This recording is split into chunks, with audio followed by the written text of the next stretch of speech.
بسم اللہ الرحمن الرحیم۔ السلام علیکم، ہمارے چینل پر خوش آمدید۔ مجبوریاں انسان سے وہ سب کروا دیتی ہیں جن کے بارے میں ایک شریف گھر کا مرد سوچنا بھی گوارا نہ کرے۔ جو کام میں لڑکی ہو کر کرنے پر مجبور تھی، اپنے آپ کو خود ہی قربان کر ڈالا تاکہ باقیوں کو عزت کی روٹی کپڑا دے سکوں۔ اسی سلسلے میں تگ و دو کر کے ملک سے بھی باہر جا پہنچی، مگر وہاں جا کر پتہ چلا کہ لڑکیوں کے لیے کام بھی آسان نہیں ہوتا، نہ ہی اپنی عزت کی حفاظت تنہا لڑکی خود کر سکتی ہے۔ میں مردوں کا سیلون کھول کر بیٹھی تھی اور بہت مطمئن تھے کہ میری اچھی آمدن سے سب ٹھیک ہونے والا ہے، مگر میں غلط تھی۔ ایک روز ایک کسٹمر نے مجھے ساتھ لے جا کر دروازے پر روکا اور پھر میرے رکتے ہی اس نے جانے کیا چیز میری ناک کے ساتھ لگائی کہ میں اپنے حواس میں نہ رہی، اور جب ہوش آیا تو میں جانے کہاں تھی۔ اندھیرا اس قدر کہ مجھے سوائے سیاہی کے کچھ بھی دکھائی نہیں دے رہا تھا۔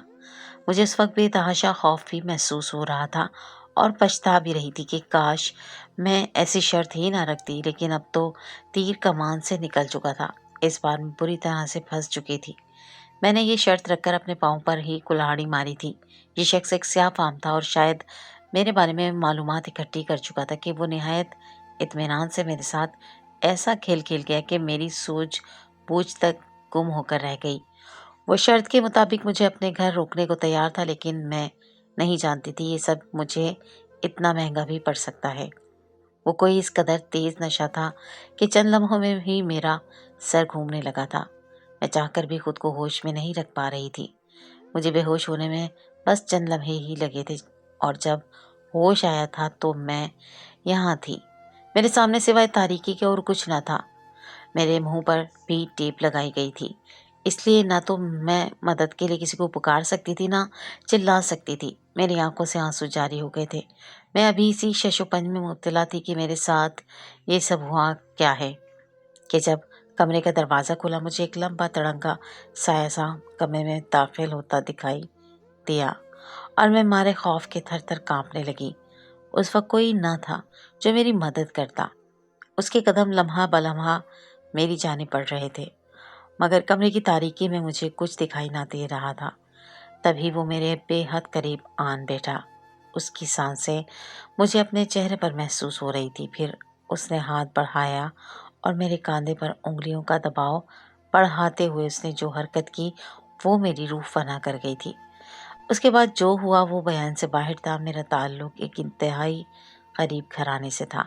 گھر میں غربت اب مزید پر پھیلائے بیٹھی تھی جب سے میرے والد کا انتقال ہوا تھا۔